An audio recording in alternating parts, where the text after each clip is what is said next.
Hello Jane, hello Lucy, this is your Aunty Robyn. I am putting a little video online so that you can watch it anytime you like, and I'm doing this because I miss you very much because you're so far in South Africa and I'm all the way up here in the UK and I miss you so much. So I am going to be reading you a story, but it's not any story, it's a very special story. Jane, you were born 7 years ago. In time for your first birthday, when you were about to turn 1 year old, I wrote you a story, and I also did some pictures with it as well. In the story, the main character, has lots of brothers and sisters, and she becomes quite close with another sister. And little did we know then, Jane, that Lucy, 2 years later, after you were born, or a year later, after I wrote the story for you, she was going to be born. So Jane, you got yourself a sister. So it's just interesting how the little book was a bit like a prophet, wasn't it? Yes. Anyway, so for anyone else who stumbles across this video as well online, this is a children's story. Watch it if you like. And of course I have to mention my shout out to my nephews, J and R. Let's not say the names. Anyway, so let's do this. If I'm clever enough, I might be able to sort of kind of do some fancy editing where you put the picture on. But this is the front cover. And the story is called Tinnia and the Window of Souls. So I may be putting pictures up later, but there we go. So get yourself a nice blankie, get yourself all comfortable, and let us start the story. Tinnia and the Window of Souls, written for Jane initially, then Lucy, by Aunty Robyn. Chapter 1. Once upon a time there lived a young little elf named Tuli Tianalis Toti Winella. For short, most of the other elves in the forest called her Tinny, or Tiny Tot, or Tuli, or just plain T. But Tuli Tianis Toti Willina was anything but plain. Indeed, for the story we should call her Tinnia, for it rhymes with linear, the start of which our story begins. Tinnia had a feisty spirit, a sense for adventure and a passion for exploring the forest in which she lived. She had 17 brothers and sisters, 9 brothers and 8 sisters, all older and younger than her. She found all of them terribly dull and terribly, completely uninteresting. Being in the middle, however, had its benefits, for she was able to sneak off without being noticed, and as long as she was about for breakfast and dinner, for the breakfast and dinner head count, I have to interrupt quickly. I haven't read this in 6 years, okay, so there will be some mistakes. Okay. Being in the middle, however, has its benefits, for she was able to sneak off without being noticed, and as long as she was about for the breakfast and dinner head count, she could wander off without too much trouble. Her baby sister, Synthetica Lorenas Abelina, sometimes told on Tinnia, and she was a pain, but otherwise Tinnia pretty much had the forest at her feet. The forest floor of Wildermew was dark and damp and full of bugs and beetles, but the epithelial family lived upon and within a canopy of giant mushroom leaves. Now, you might say that mushrooms don't have leaves, but in Tinnia's world, in Wildermew, there are mushroom leaves. At this level, they were surrounded by mottled shafts of sunlight, picking up shades of the most intense colours of the accompanying flowers. There must be 100 different types of flowers, all shapes and sizes, with colours you could not even imagine. There were dazzling patterns that hypnotized you if you stared too long. Some of the flowers actually turned and twisted to face you, so that you might be caught up in its smell and beauty. Some flowers whispered stories of distant, faraway places, of times untold and memories not yet lived.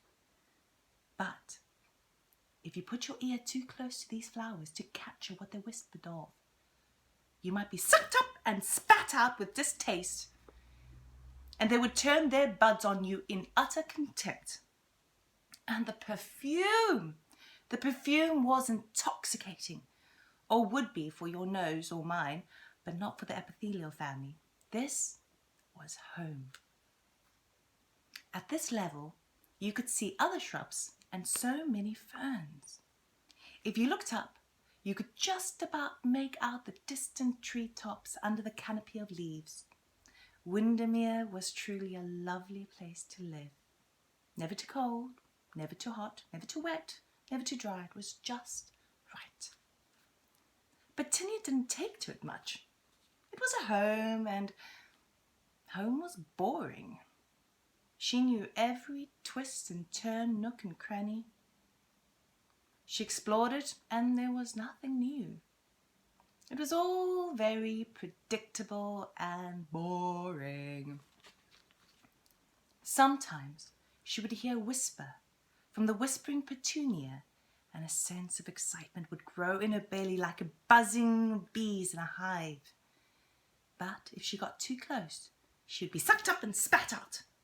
This had happened too many times for Tinnia to try it again. Plus, the sap stung and made you itch, so you have to have a sprinkler shower straight afterwards, which was a pain. Tinnia was restless and ready to take charge of the day with some adventurous exploring, which she did every day after her chores. It was mid-morning as she cast her eyes in the darkened distance and tried to adjust to the blend of unfamiliar colours and tones to decide her direction. She followed her eyes along a route that she would take. Which branch to jump from, which rock to somersault over, which root to swing through, and the bees in her tummy started to buzz. She checked her equipment. Spiky pointy thing? Check. Rope made out of dried weaved leaves? Check. Thirst pouch? Check. Pocket of berries? Check. And mighty fine intentions? Check. Tinnia began her ritual dance before taking off. She shook her bottom, tapped her pouch, tugged her rope, and flicked her spiky pointy things, took 2 stamps of her right foot and 2 stamps of the left, spun around on the spot, lifted arms to the heavens above, and with a great big roar, she took off. She was so fast, jumping and running and weaving amongst the leaves, that all you could see was a buzzing blur. Deeper and deeper and lower and darker into the forest she zoomed. Up over a branch and then swinging underneath a root, somersaulting over a hole and disturbing a butterfly's peace. On and on she went, deeper and darker into the forest. There she's looking into the forest, getting all ready for her dance. Oh, what's that? Tinnia came to a sudden halt and panted enthusiastically. She took a swig from her thirst pouch, looked back over her journey, and was happy with the distance she had covered. She tore a piece of a red dress and tied it over a branch so that she could find her way back. She turned around to plot her next course when her eyes caught something sparkling in the distance. She squinted to get a better look, and it flickered like how the sun does behind the treetops when the wind is high. Tinnia braced herself for another ritual dance to take off in its direction when suddenly a shuffling sound stopped her in her tracks. She was not alone. She froze and tried to breathe quietly. Nothing. Nothing but natural forest sounds. And then, again, she she could hear another shuffle. Slowly and carefully, she unhooked her spiky pointy thing from its brace and poised into a pouncing position, ready to poke at the direction of the sound. It happened again, and she aimed, and suddenly she heard a familiar giggle. The giggle burst into uncontrollable fits of laughter by none other than Synthetica Lorenus Abelina, Tinnia's baby sister. This made Tinnia very, very cross. "What are you doing here?" Tinnia burst. "You know you're never supposed to follow me. You're too young. You're just a baby. Now leave me alone." But Synthetica Lorenus Abelina had fallen back on her back with giggles and held her tummy with the pain of too much laughing. She just couldn't help herself. You thought I was a monster. You thought you were scared." She was laughing so hard that her cheeks were pink and tears were rolling down her face. This made Tinnia even more mad. "I did not. I was trying to poke the beast behind you." And with that, she aimed her spiky pointy thing towards Synthetica, and Synthetica suddenly stopped and gulped. Tinnia's eyes were mean to whoever she was staring at, and Synthetica's face turned white as her face froze. She turned her head around to see the beast, but there wasn't one. "Ah, I tricked you. Now you know what it feels like, Cynthia," said Tinnia, and she replaced the spiky pointy thing back into her holster. "Serves you right." Tinnia continued. Cynthia's eyes grew wet again, but this time with unhappy tears. She'd been scared, and now she was upset. "Oh no, not now, Cynthia," said Tinnia. "Don't cry." I thought I was going to get munched." She sobbed.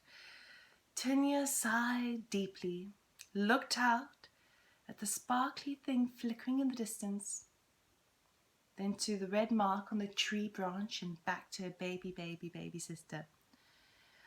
Okay, she said, "I'm sorry. It's just that you shouldn't sneak up on elves. It's bad manners." "I know," Cynthia sniffed. "I'm sorry." "Okay, here we go." As Tinnia gave her baby sister a helping hand, and they wandered back home. "If you breathe a word of this, you'll be in such trouble, Tinnia said. I won't, I'm sorry," promised Cynthia. Okay, Tinnia replied. End of chapter 1. So you can pause now, or you can go on to the next chapter.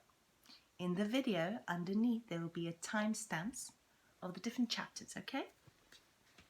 You ready? Chapter 2. The next morning, after Tinnia had finished her chores, she checked her equipment, checked her route by casting her eye over the course she had taken the day before, did her routine dance, and took off. This time she arrived at her bread marker that she had tied the day before. She wasted no time in locating the shiny flickery thing in the distance and before setting off again. Deeper and deeper into the forest she went, faster and faster, and on she ventured. When she finally stopped, she took 2 big gulps of sweet flower juice and squinted her eyes to view her spectacle from where she sat. The shiny thing looked brighter and larger for a moment.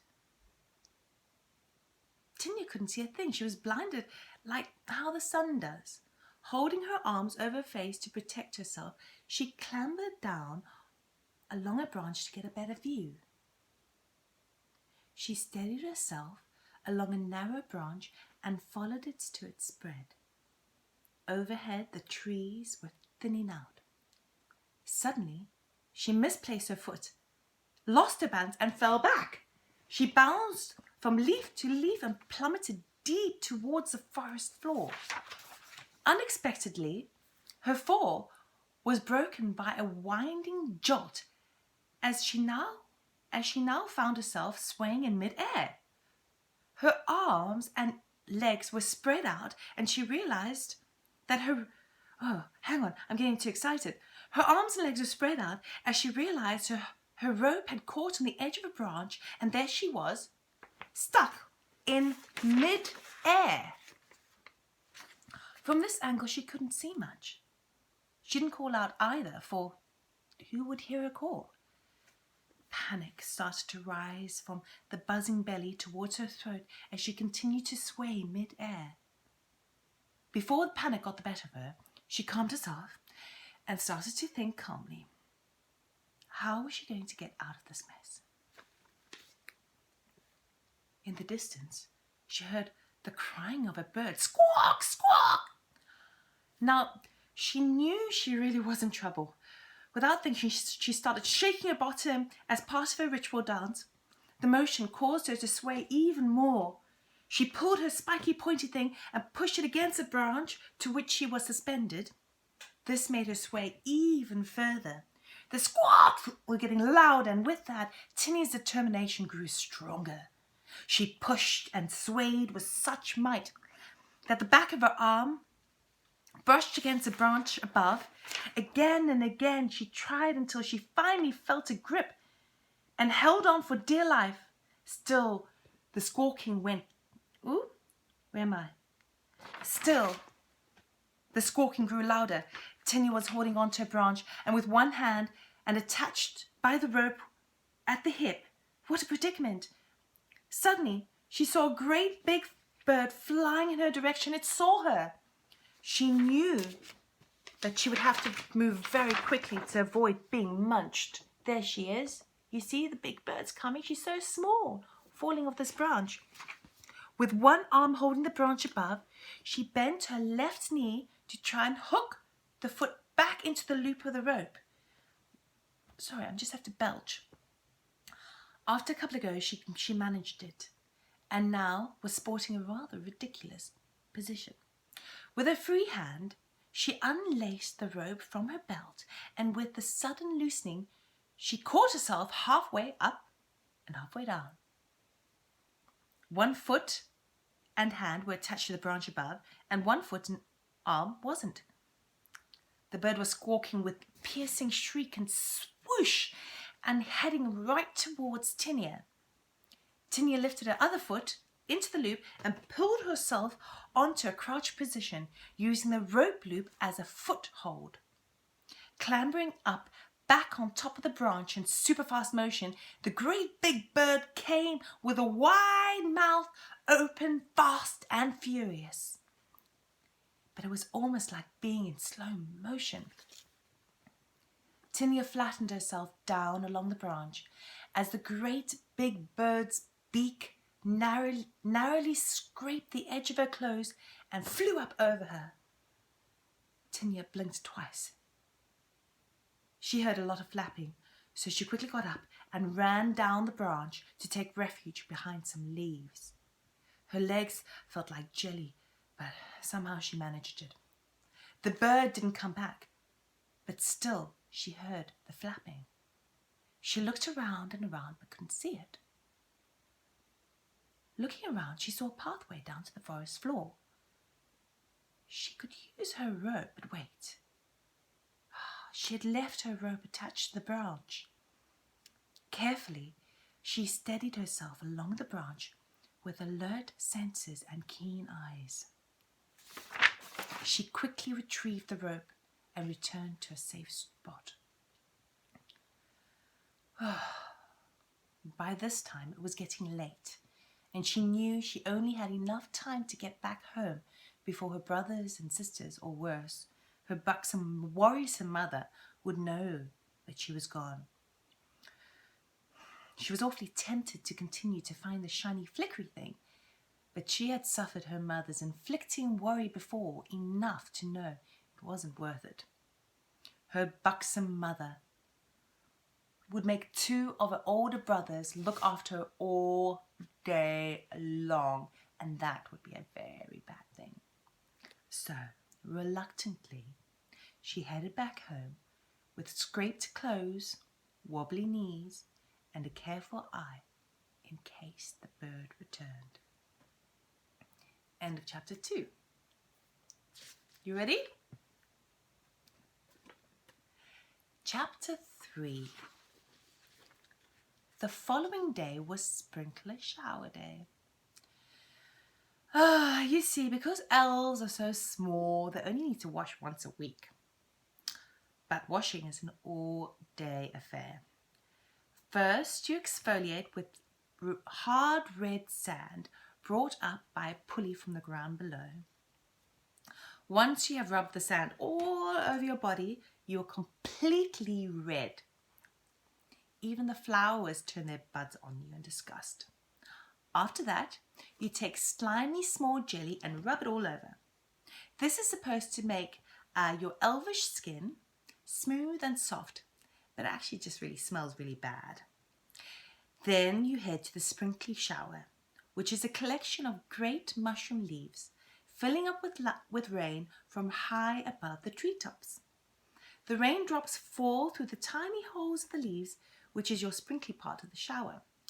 Here you must rub the water into your red snail jelly, which turns into a paste like Marmite, only it's red. See? He doesn't like it. He's not enjoying it. There's Bucks and Mama in the background. There's Synthetica, Cynthia, and there's another little brother, and she's all miserable having a shower. Right.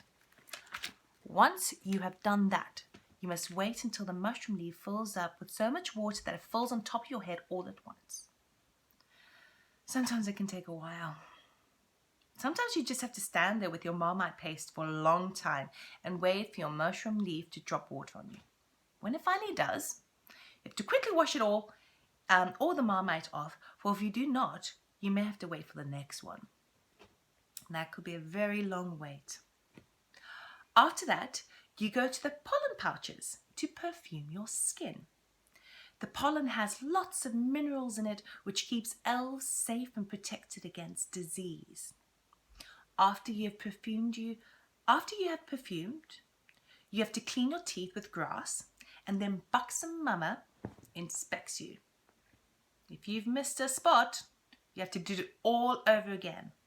This can take a very long time. Dinner time was always fun. Each night, an elf gets a chance to imagine an impossible dish, and together, everyone has to work to invent it. It usually gets very messy, and this is where Father is his happiest. The elf who is in charge for the night inspects and oversees the work. Father commands duties to each elf respective of their age and ability. However, the chosen elf has a final say and can override what Father says. This doesn't happen often, but when it does, it's usually very funny. Only once did it not go so well. But that's another story. Tonight, they had the flight to the wild berry, and this reminded Tinnia of the great big bird that had almost got her the day before. She shuddered and thought Synthetica was watching her. She caught Synthetica watching her. Tinnia shook herself and tried to forget about it, and instead tried to imagine what the shiny flickery thing would be. End of chapter 3. Chapter 4. How's my time? We're good. Chapter 4. Today was a day that Tinnia was ready for. She was more than ready. She was prepared. She took an extra moment gazing into the distance before doing her ritual dance and setting off. And off she was, like a butterfly, like a buzzing bee, deep and deep into the forest. She arrived at her marker very quickly this time, took a quick sip of flower juice, and carried on. Isn't it strange how close and familiar things are when they are no longer so strange? She thought. It was taking her a lot quicker to reach the places than the days before. Or maybe it was just because she couldn't wait and that made her moves faster and her belly buzz harder. In no time at all, she found herself back on the branch of which she had been suspended 2 days before. She sat on the edge, panting with delight and feeling quite in control of her surroundings. Indeed, she imagined that this was her extended home and that it belonged to her alone. Here she ate some berries, which made her mouth all red. Then she had more flower juice and concentrated to find the shiny flickery thing. A flicker and shine caught Tinnia's attention, and the buzzing bees in her tummy started to flutter. Without taking her eye off the target, she unravelled her rope and carefully felt her way, tying it around in super knots around the branch. Once tied, she let the rope fall down into the dark depths below until it disappeared in amongst the brown leaves beneath. She tested the rope's strength and began her descent. Climbing down, she felt the temperature drop, and this sent a shiver down her spine, for she was not used to changes like these. It only made the adventure that much more exciting. Covered completely in goosebumps, Tinnia's eyes started to adjust to the darkness below to which she was emerging. The colours here were very different. There were browny greys, dark greens, and even dark purples. They were all the colours of Wildermew if you covered it in a puff of smoke to soften the edges.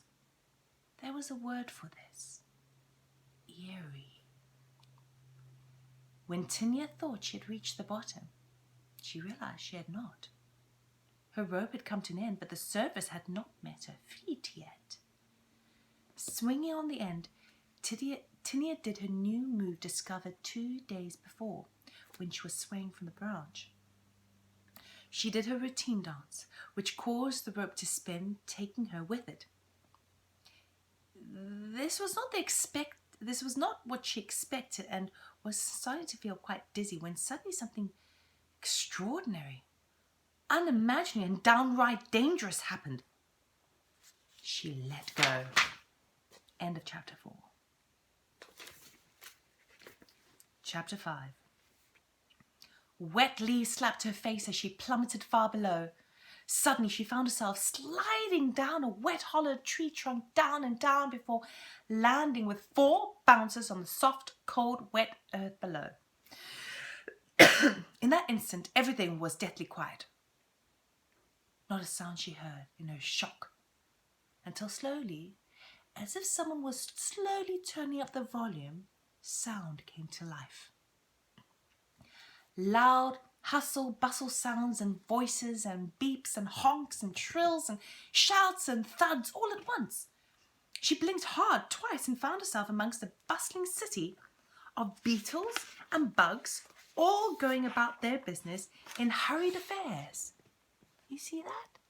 She's flat on the ground there. There's all the bees and the insects all around her. A large beetle crammed into her and shouted, "Hey, which way are you going?"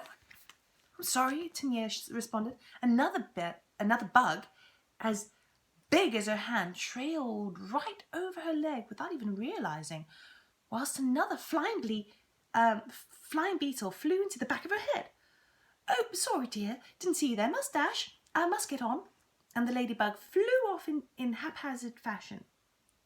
There were bugs and beetles everywhere, every shape, size and style, and they all seemed to be in a rush, manically climbing and speeding over each other to reach their desperate destinations. I need some water.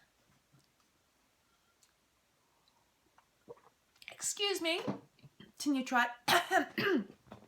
"Excuse me, please. I'm looking for..." No time. I've got somewhere to go." Oh, wrong accent. "I've got somewhere to go, kiddo," said a larger-than-life blue beetle. "Excuse me, sir," she tried another. "Hey, look where you're going," responded an angry bug. Tinnia tried a few more bugs until finally she lost her patience and shouted out, "Oi!" as loud as she could. But nothing. Every bug just carried on their business. I just want to find the shiny flickery thing, she said. She sighed almost to herself. Suddenly the whole city stopped in their tracks and gawped at this elf standing in their city. Utter silence filled the awkward, empty space where she sat, where sound had sat. The tension took her by surprise, and she reddened under its gaze. I'm sorry to disturb you all, but I've come to find the shiny flickery thing, she said. Still it was silent, until the larger-than-life beetle piped up. Why didn't you say so? That's where we're all heading. Well, eventually, to see the Window of Souls. The Window of Souls? Asked Tinnia. Well, of course, kiddo, replied the beetle.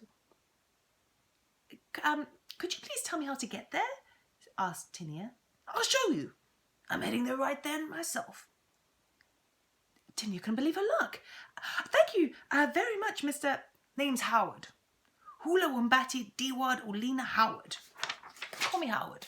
Hello, I'm Tinnia. Just Tinnia? Howard asked. Yes, replied Tinnia. Well then, just Tinnia, follow me. End of chapter 5. Chapter 6. It is a very difficult thing to walk amongst a moving ground full of creatures. Just when you think that you have a place to put your foot, some buzzing beetle finds it before you do. It's lucky that they have such hard shells, as a couple were squished into the mud underneath Tinnia's boot en route. Oh, I'm so sorry, I didn't see you there. The squished beetles would find this awfully rude, wiggle itself out from the mud, spit, tut, and zoom off mumbling something or other. Where Tinnia could, she found old roots and branches to swing from to avoid walking on the moist, moving soil. It felt squidgy anyway. So, where are you from, kiddo? Asked Howard. I'm from epithelial family of Wildermew. Wildermew. Wildermew. Wildermew. Wildermew? Wildermew? Nope, never heard of it. What are you doing around this neck? The Window of Souls, replied Tinnia. She took great pleasure in saying such an unusual thing. What a prospect. Can you please tell me,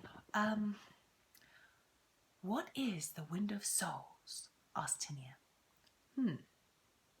Oh, that's a good question. Well, began Howard. He doesn't know, interrupted a long green figure out from nowhere. He looked very much like a stick. Oh, hello, I didn't see you there, responded Tinnia. Well, that's a point, my pretty thing, that's a point. You see, I am what people would call a stick bug. But I'm a very sensitive creature, and I have a name. I have a name, he repeated more gravely. Oh, replied Tinnia.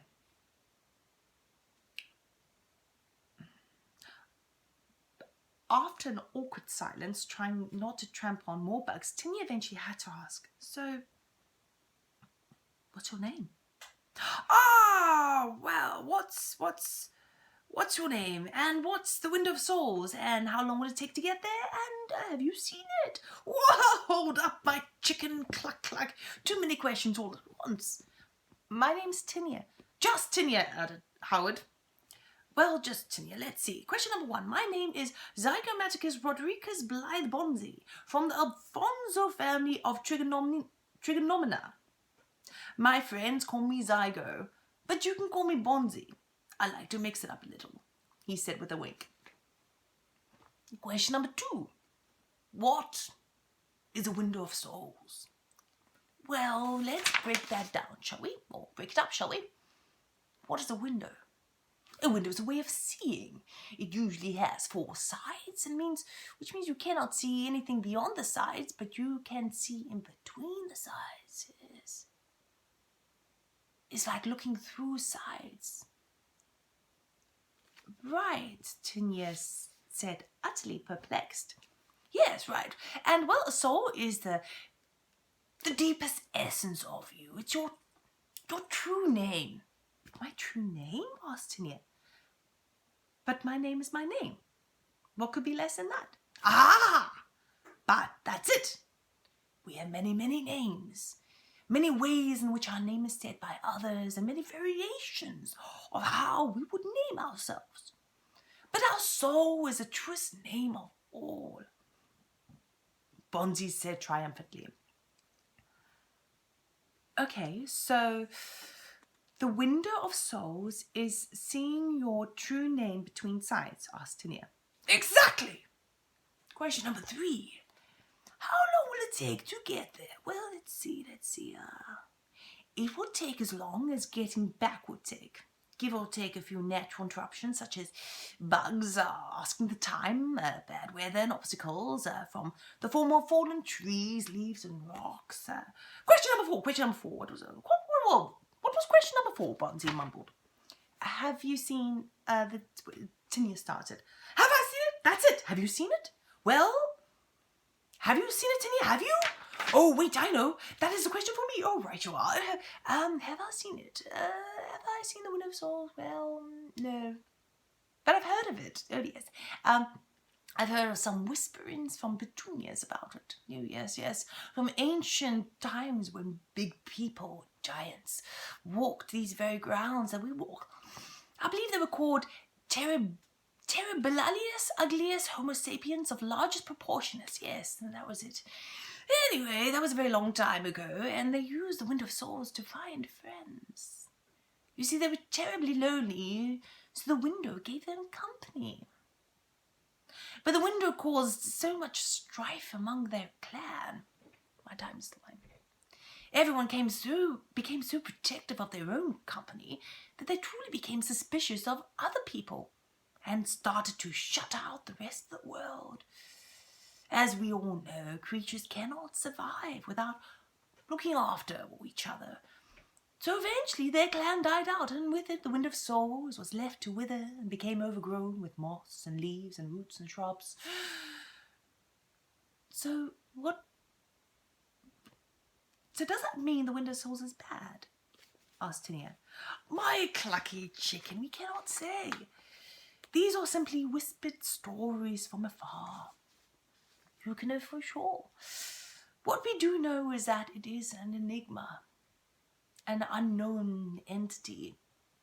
And such is life, all conscious creatures crave to understand that which cannot be understood. That is what makes us so clever. Well, I'm very curious to see the Window of Souls, and I would never become suspicious or selfish. I would always think of others, said Tinnia. Here, said Bonzi. You know, Bonzi, you talk a lot of piddly-poo sometimes, remarked Howard. I do not, huffed Bonzi, as they continued along the forest floor, dodging others in their way and seeking out the enigma which would satisfy their curiosity. Tinnia had been having such an adventure that she had lost track of time. And it was home time. With a sudden jolt and a quickening of breath, she remembered that she should have left home to go.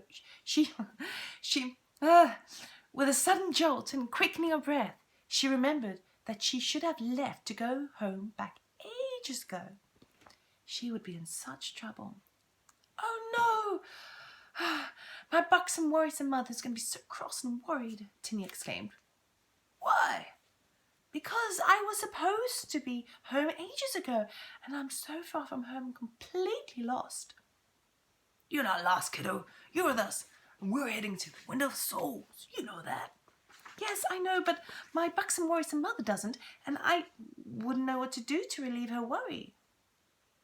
Ah, yes, the worry of a parent. Yes, such a strange thing. Parents love their children so much that it seems sometimes hard to let them wander off and explore. This is true, Howard. Howard, is there a Tellylily still in these parts? Asked Bonzi. The what? Oh, yeah, sure. Yeah, it works, replied Howard.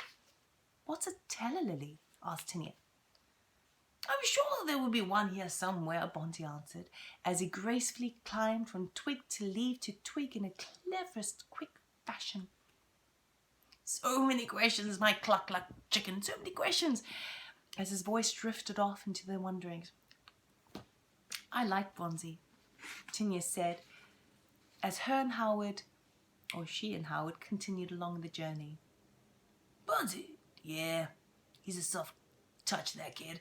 Thinks too much, I reckon, but heck, sometimes you just get caught up in it. So you don't believe him, Howard? Asked Tinnia. Well, I never said that, but I do consider all the times when he's sitting there, not moving a muscle, pretending to be a twig.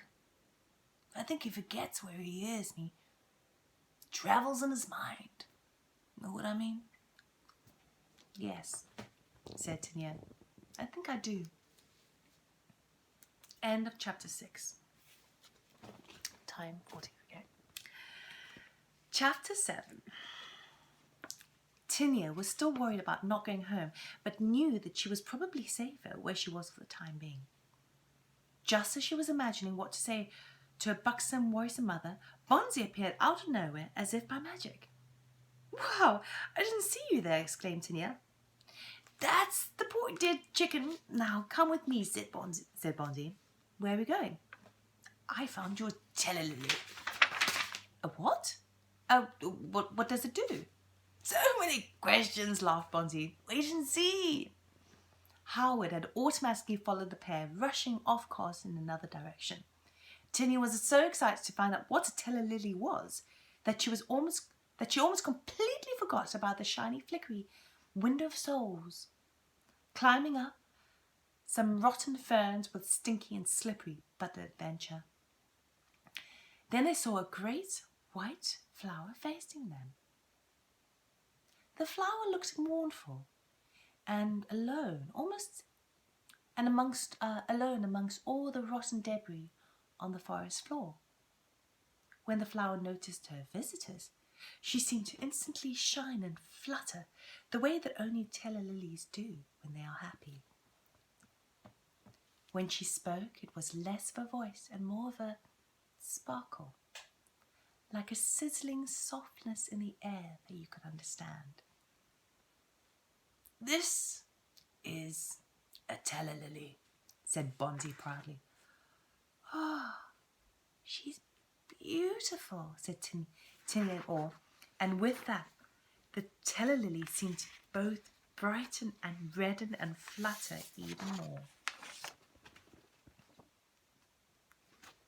That's Howard, that's Bonzi, that's obviously Tinnia, and there's a tellelily. Tellelily. Flutter even more. What does she do? Asked Tinnia. Well, why don't you ask her? Ask her? Asked Tinnia, suddenly self-conscious. Tinnia took a careful step forward to face the beauty of the tellelily, and she seemed to be smiling back. Hello, tellelily. My name is Tuli Tinnia Lis Totti Winella of the epithelial family of Wildermew, and I wonder if you could tell me what it is you do.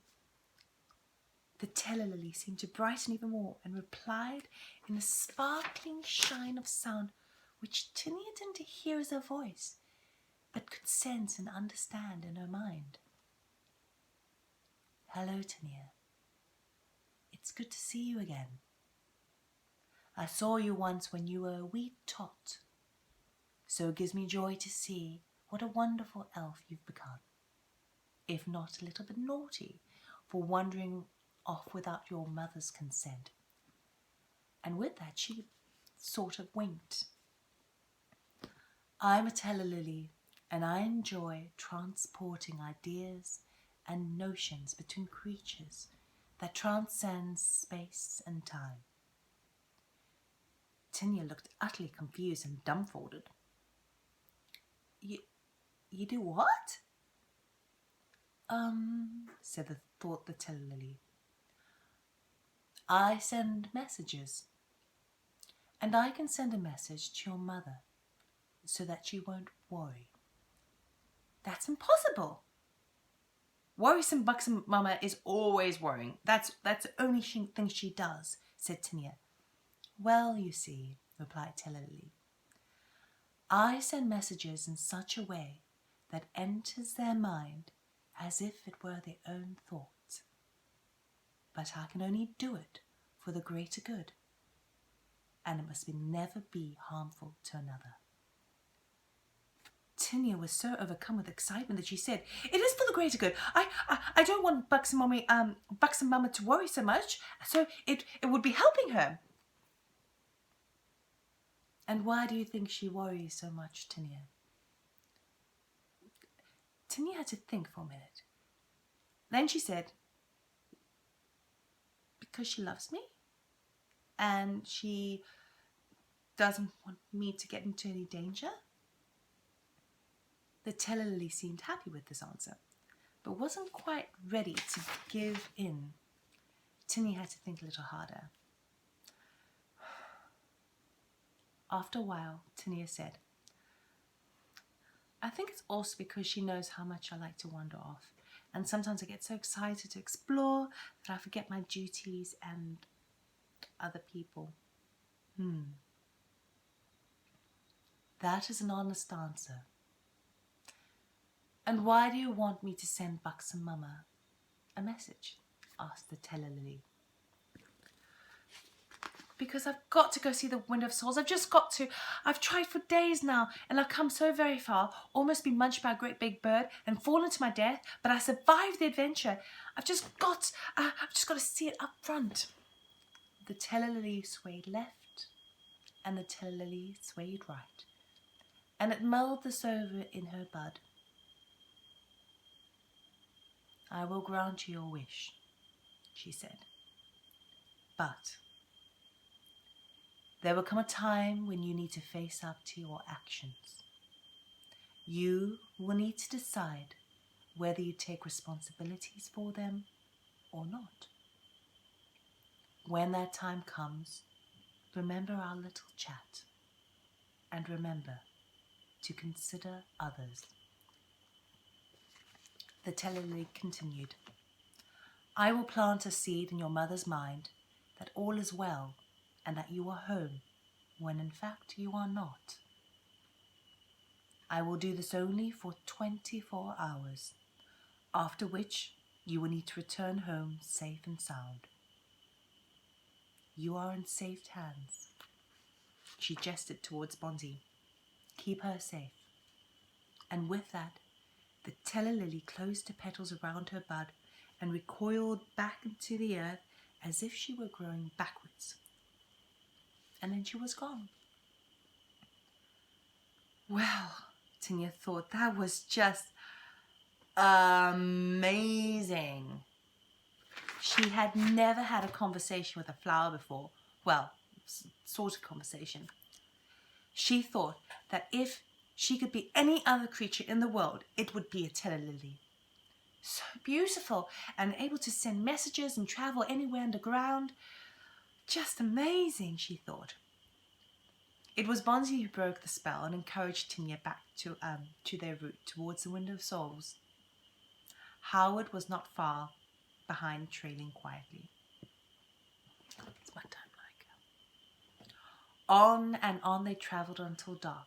When night came, the three had found a dry patch above the ground, sheltered by a great big leaf. Tinnia shared some berries and sweet flower juice. Howard introduced them both to the delights of delicious dung. And Bonzi gave a counselling session to some squirrels who, in turn, gave them 3 large nuts, peeled and prepared. It was quite a feast, a most unusual treat for them all. They sat and they chatted and they ate and they all fell asleep with full bellies and warm hearts. End of chapter 7.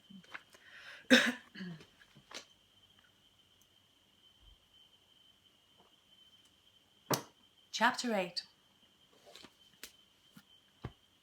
I'm drinking fizzy water. As if I burp, I apologize. Chapter 8.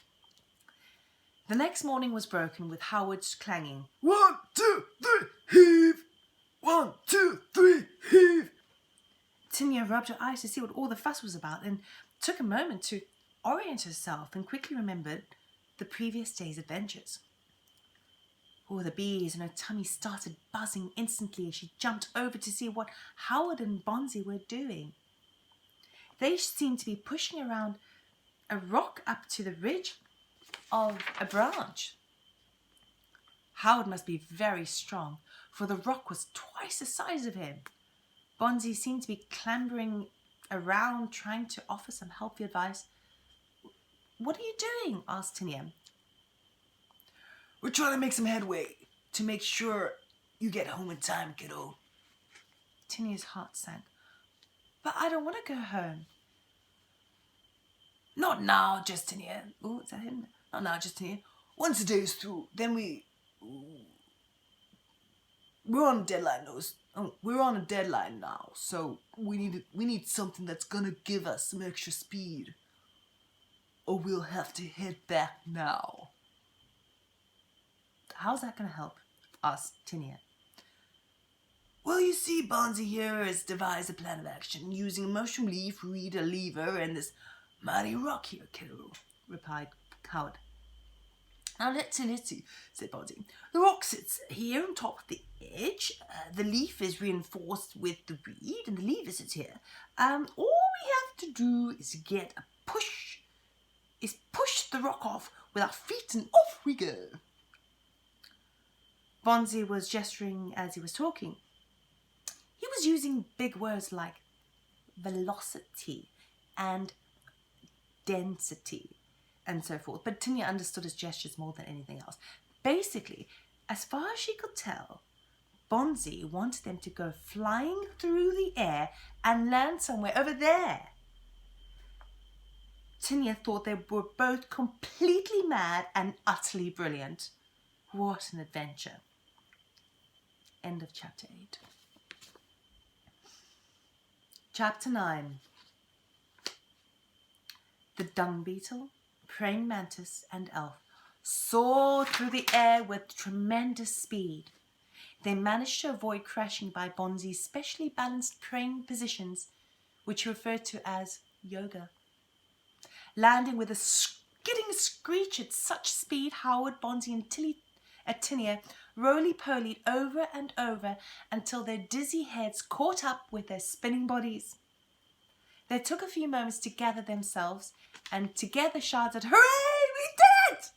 Even Howard joined in and was quite overcome with surprise and joy. From where they stood, they could see the back of a great monument and a long spirally queue that seemed to go on forever. There seemed to be millions of bugs and beetles and worms standing and waiting in the queue. Oh dear, Tinnia thought. This would take a very long time indeed. Bonzi tried to talk to some bugs in the queue to inquire as to the duration one might expect to wait until their turn to see the Window of Souls. But he was rudely cast aside and told to get to the back of the line. He sighed and gathered his friends towards the end of the line, which was growing fast. It was very hard to tell what the monument was exactly, for no one had ever seen anything like this before, so no one could compare it to anything else. It was shaped a bit like an egg, but it seemed to be flat, like a flat egg, standing up. It was big, probably the height of 4 elves stood up on top of each other's heads. Behind was a shiny brown, gold, bronze type colour with moss growing over it, and it seemed very silent. Didn't move nor speak, just stood there by itself. It is quite a difficult thing to understand something that you don't understand. Tinnia could not be satisfied with what she saw because she hadn't seen the whole of it or spoken with it. So she just felt confused, but still keen to find out. In fact, the queue had so many bugs and beetles and worms, seemed to be far more interesting than this great big flat egg, because she had never seen so many colours. She was caught up in so many bits of conversations as they wandered down through the spiralling queue to find the end that she quickly forgot about the Window of Souls. She couldn't help overhearing about this one's grandmama and that one's bruised foot, or this one's love interest, or that one's dinner delight. It was so different to anything she had ever experienced before that she hardly noticed what spectacle was waiting for her when she finally reached the end of the queue.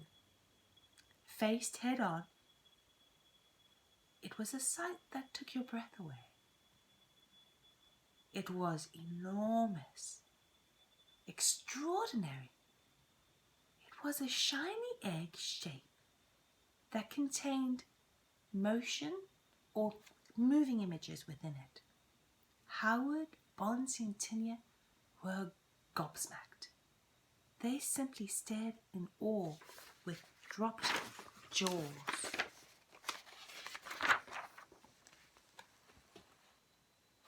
You see the long queue? There's Tinnia, there's Howard and Bonzi. Do you know what that could be? End of chapter 9. Chapter 10. After a mesmerizing period of time had passed, Bonzi muttered something under his breath. Oh, this is extraordinary. It's as if the Window of Souls is copying those bugs. Stood there directly in front. How extraordinary. What do you mean, Bonzi? Asked Tinnia. Well, you see there, cluck, cluck. Bonzi gestured towards the front row of about 20 bugs or so, who seemed spellbound by the spectacle. Yes, replied Tinnia. Those bugs there looking in between the sides, that being the window, but what are they watching? Tinnia tried desperately to make sense of what Bonzi was saying. All she could see was a round frame of bugs moving inside it. It was almost as though you were looking into another world. It was spectacular and curious, and nothing she'd ever seen nor experienced, nor would have imagined in her wildest dreams. It was amazing. But Bonzi interrupted again. Well, do you see it just, Tinnia, do you? He asked. I don't understand what you mean. I just want to enjoy it, Tinnia replied, starting to get a little irritable that her focus was being distracted. There, ha! There it is. I saw it, Bonzi cried. Howard, who up until now had been very quiet and watchful, spoke up. Don't keep it to yourself, Bonzi. Pray do tell. Bonzo. Oh, he called him Bozo. Oh, well, don't keep it to yourself, Bozo. Pray do tell. The name is Bonzi, Howard, as you would do well to remember that. And you would do well to remember that. I'm sorry, I just got a little regular for a moment. I thought I saw someone I knew a long time ago. What is it that you see? Howard asked. Well, if you concentrate really hard and use one eye on the bugs in the front row and your other eye on the bugs in between the sides, you'll notice that they're doing the very same thing, Bonzi said with excitement. That kind of hurts my eyes, Bonzi, but they don't operate like yours do. We're made of different stuff, Howard replied. Tinnia tried also, but that just made her eyes squint, and all she could do was see double of everything. But wait. Double.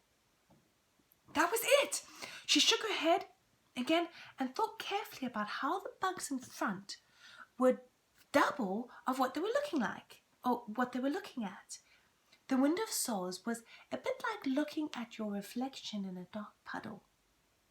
Only you could see the details and colours, although not from this distance. She could only imagine what it would look like up close. Once they all realised that the Window of Souls was indeed a way of seeing an image of yourself like never before. The group seemed to cheer up and joined in the chatter like everybody else. Names were exchanged, friends were made, and gossip flourished between the lines, and on the way to see their own true name in between the sides. After a few hours of waiting in the line, they became a little bored and tetchy. It was past lunchtime and none of them had eaten or thought about bringing some food. As it happens, life in the forest is usually free for all and shared amongst everyone who chips in and does their bit. However, a break in normal habits, such as visiting the Wind of Souls, meant that routines were changed, and the bugs and beetles of the forest floor shifted ever so slightly to a new set of rules. And the rule was, bring your own food or go hungry. Bonzi melded this new concept in his wee but active brain. He surmised that any given number of bugs waiting in line at the speed of which they were waiting, currently following, they would definitely reach the Wind of Souls before they starved. Most excellent, he thought, quite satisfied. However, this did not make them any less hungry, and everybody knows that once you think you are hungry, you feel hungry, even if you're not hungry at all. It's a peculiar authority the mind has over the body. Bored of waiting in the queue after some time had passed, Tinnia's mind began to wander. She thought about the journey she had taken and of her new friends that she had made, and realized that she would not be able to tell her family or she would get into trouble. The idea made her quite sad, because even though she was having such an adventure, who could she share it with when she went home? "Hello," said a little midge out of nowhere. "Oh, hello there," Tinnia replied to the midgie, looking up at her with great big eyes. "What's your name?" "My name is Tito." "What are you doing here?" "I think you're very pretty. Who are your friends? Would you like a cuddle?" And with that, the midgie jumped up and hugged Tinnia's neck so tight that Tinnia got a fright and froze on the spot. "Oh, sorry," giggled Tito. "I just thought you were so amazing. Could we be friends?" Tinnia was so taken aback, but thought the midgie was very sweet and cute, so said, "Yes, sure." To which the midgie gave her such a big, lovely smile. The smile was so big and warm that Tinnia felt that she had instantly made a great friend, until Howard shouted, "Shoo! I, bug! Get away!" and waddled over to Tito with such force that frightened the midgie. He flew off quickly out of sight. At the same time, Bonzi protectively sprayed out his limbs over to cover Tinnia. Tinnia was startled and said, "Why did you do that, Howard? She was my friend." "She was no friend, kiddo. She was a midgie," replied Howard. "So, can't I have a midgie friend?" asked Tinnia, quite put out. "Well, you could, kiddo," he smiled kindly. "But midgies are not to be trusted." "Why not?" asked Tinnia, to which Bonzi replied, "My chicken cluck. "Why do you think it was that she was so friendly?" he asked. "Because she wanted to be my friend," answered Tinnia. "Yes, but have you ever seen her before today?" "No, but surely that doesn't matter, does it?" How to put this? She was a stranger, yes?" asked Bonzi. "Yes, but so were you before I met you," replied Tinnia. This caused further thought from Bonzi, until he said, When she jumped on you for a hug after just meeting you, how did that make you feel?" "Well, if I'm honest, it took me by surprise, so I was a little scared at first. But then she explained that she wanted to be my friend, so it was okay." And how did you meet? How did you feel when you first met Howard or myself?" "Fine," Tinnia said. "So, you were unsure of the midget first, but you weren't unsure of us when we met?" asked Bonzi. Yes, Tinnia replied, now utterly confused. But what are you trying to say, Bonzi? "Oh, my dear Tinnia, everybody knows that midgies aren't to be trusted. We know this of old, but you may not. The reason for this is because midgies by nature have two types of faces. One is very friendly, and the other one is very unfriendly. And you never know when the face is going to turn. So you could be friendly to the friendly face, but you might get upset when the friendly face turns unfriendly. And the more friendly the midgie is, the more unfriendly it can become. So you have to be very careful." How do you mean unfriendly? Asked Tinnia. "Well, unfriendly means that they could lie or cheat or be really nasty. So, you just have to be careful," replied Bonzi. How would I know? Asked Tinnia. "You just got to trust your instincts, chicken. Because how you felt at first. Remember how you felt at first when you met her?" Yes, replied Tinnia. I felt a little scared at first. "Exactly. You weren't sure about her, were you? That was just your instinct telling you what to do. Things either have no or yes feelings. That's our instinct, telling us what to do and protecting us from danger." Bonzi gestured to a large grasshopper ahead of the queue. "Do you see that grasshopper standing over there?" asked Bonzi. What, that big grumpy one? Asked Tinnia. "Yes, that's right," replied Bonzi. "I have a good feeling about him." You do? "But he's so ugly and grumpy and scary looking." "Ah, but look a little closer, my chicken. Watch what he's doing." Tinnia watched carefully. She studied the grasshopper as if he was a puzzle to figure out. She looked at how he was standing, what his great big spiky legs looked like, who was around him, where he was looking, and what he might be looking at, and discovered that he had a bad limp on the bottom, on his bottom left limb, and was sheltering an old flower under his right wing. The grasshopper was also watching the space around himself to make sure that he wasn't bumping into anyone and prickle someone with the spikes by mistake. Tinnia noticed this because he accidentally spiked a butterfly, and he looked so mortified and said, "Oh, I'm so terribly sorry, I didn't see you there." Tinnia noticed how much of a gentle bug he was, and suddenly he didn't look so grumpy or scary anymore. "He's not scary at all," she said to Bonzi. "Oh, really?" asked Bonzi. "But I thought you said he was ugly and grumpy." So Tinnia explained all of her observations to Bonzi's smiling face, and finished off by saying, "In fact, he's quite a gentle bug." "That's very good, just Tinnia, very good.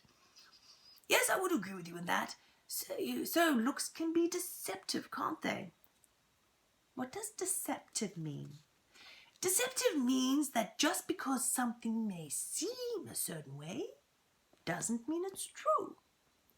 If you are ever unsure, the best thing is to look into your instincts. If you get the no feeling, chances are you should take caution." Tinnia spent the rest of the wait in the queue watching and observing other bugs to test out this theory. End of chapter 10. Holy shit, now. I didn't swear.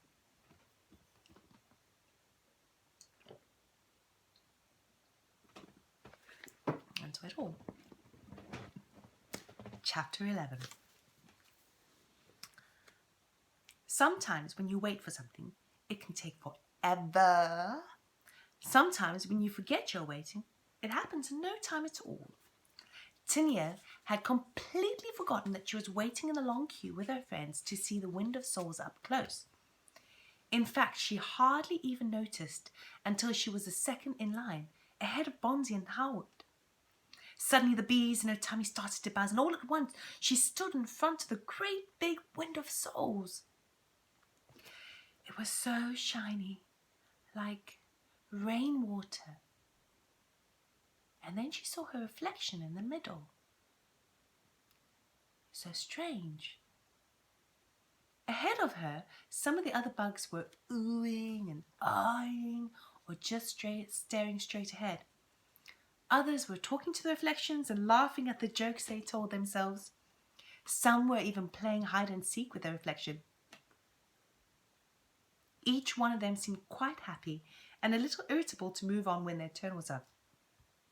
Tinnia watched some of the bugs leave the Wind of Souls when their turn was up and go to the end of the queue to have another go. It was quite strange. Tinnia looked back at herself through the Wind of Souls. She looked at her image. She saw a young elf with bright red hair and a red dress. She looked quite grubby. She had large eyes and big white teeth. She spent some time watching herself do things, such as trying to catch herself looking away. She also practiced her ritual dance, which looked so much better when done together. She was so fascinated with how the reflection copied every move that she felt she had truly made a friend. Indeed, this is how many of the bugs felt, and so quickly grew angry when the organizers of the exhibition hurried them along to give their other bugs a turn. Some bugs kissed the Wind of Souls, some wept, some tried to smack the surface of the shiny plate. The Wind of Souls had different effects on bugs, on different bugs. Howard watched silently for a while and then sadly walked away. Strangely, Bonzi didn't spend much time there and quickly grew bored and giggling to himself. After giggling to himself. Tinnia just didn't want to leave. She felt as if she had found a new friend, someone who understood her and who could go on adventures with her and who she could talk to. Suddenly she thought about her baby sister Synthetica. At first she didn't know why she thought of her until she realized that she was looking at her. This was confusing because even though sisters look alike, Tinnia knew that she wasn't looking at herself. Tinnia looked closer into the Wind of Souls and saw a great big bird swooping towards Synthetica. The speed that the swoosh made caused the crowds to scream and shout and run and fly in all directions away from the bird. It was the very same bird that had almost munched Tinnia 3 days before. Tinnia's instincts told her to look behind her, and as she did so, she saw her baby sister's scared face looking back at her. Tinnia knew all at once that Synthetica had followed her the entire way, and this made Tinnia very cross. She also saw the great big bird flying so fast towards her that she instinctively jumped up over Cynthia to protect her. In that very same moment, Howard jumped on top while Bonzi took up a super fast sun salutation yoga move balanced on Howard's back. This action seemed to confuse the great big bird, who then caught sight of his own reflection in mid-flight and slammed straight into the Wind of Souls with such force and that it knocked him cold out. The great big bird flopped down to the side of the Wind of Souls and stood in a screechy slump at the bottom. Tinnia checked that Cynthia was okay and then checked that Howard and Bonzi were okay. Even though Tinnia had been very cross with Cynthia, she was so relieved that she was all right that she didn't tell her off. Instead, she held her close and remembered something that the Teller Lily had said about making choices. Tinnia had been so wrapped up in her own adventures that she hadn't even realized that Cynthia had been following her the whole way. This made Tinnia feel sad that she hadn't made sure that Cynthia was protected. She also felt happy that she could share the secret of the adventure with Synthetica once they were back home. Howard edged towards a slumped bird at the bottom of the Wind of Souls, and he didn't look so scary lying there. Howard prodded him with his back leg and seemed rather concerned. Bonzi stepped towards the bird and climbed over to see his head, and then whispered something in his ear. The bird slowly opened his eyes and blinked twice before he answered Bonzi.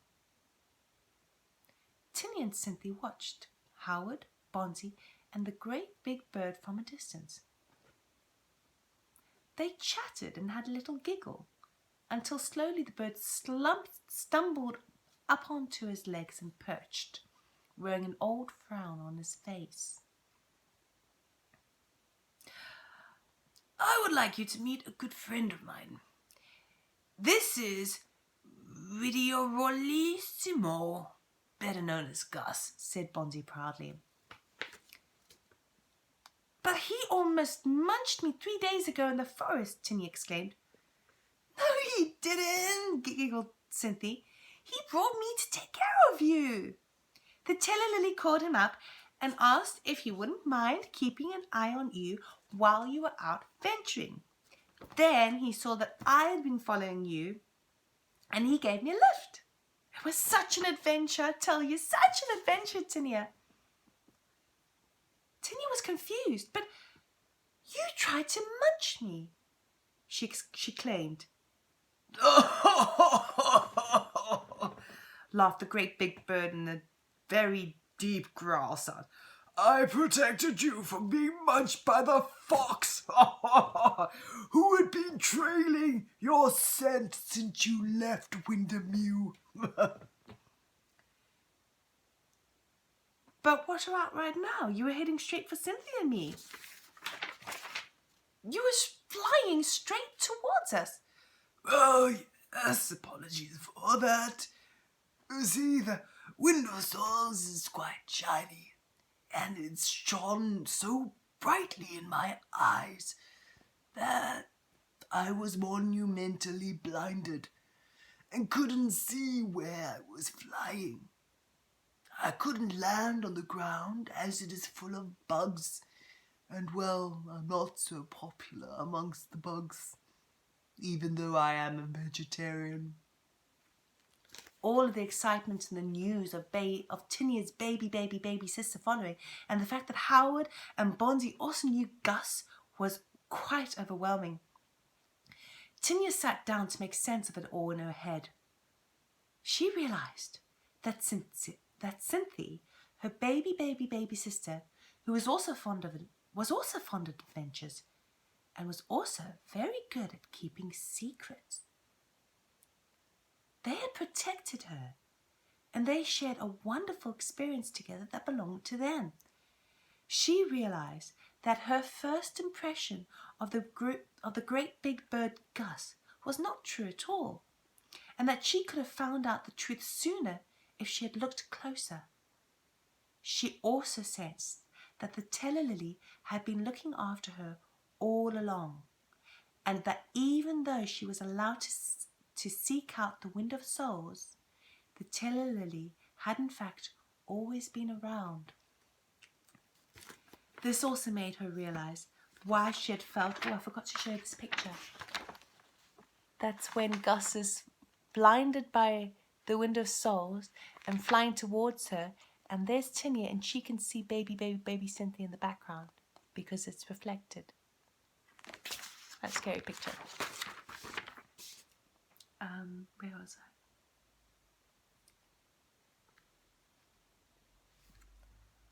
I? She realized that her first impression of the great big bird Gus was not true at all, and that she could have found out the truth sooner if she had looked closer. She also sensed the Tellelily had been looking... Oh, we've done this bit, sorry. This also made her realize why she felt cross when she first saw Cynthia. behind her at the window sills. She hadn't been cross that she had followed, but because she hadn't taken proper responsibility for her baby sister. Tinnia has always known that Cynthia likes to follow, but because Tinnia had been so focused on her own adventures that she lost track of the closest thing she had, her sister. End of chapter 11. Chapter 12, the last and final chapter. A week later, Tinnia stood poised on her rock at Wildermew, seeking out the route that she would take today, now that her chores had just been finished. She remembered the exhilarating flight on top of Gus's head back home the week before. She remembered the sad goodbyes and promises for future visits from Howard and Bonzi. Bonzi couldn't stop fussing, and Howard seemed so awfully choked for words. She remembered catching sight of a recoiled telly root at the back of her eye, and Cynthia's wise wink when they got home in time for dinner that night. She remembered the store where she started her dance routine, or her routine dance rather. This time she wasn't alone. Her dance was synchronized with the same moves by Synthetica, stood on a couple of rocks further down. They both twisted around, threw their hands up to the heavens, and roared before taking off into the forest to find more adventures.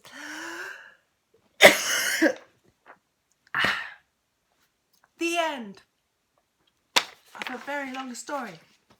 So, Jane and Lucy, my beautiful nieces, I hope you liked the story that I wrote for you. Well, I wrote this 6 years ago when Jane was not even 1 year old. I hope you enjoyed it. I need a glass of water now. And I love you very much, and I miss you very much, and I hope to see you soon. Mwah, mwah, mwah, mwah, mwah. Bye-bye.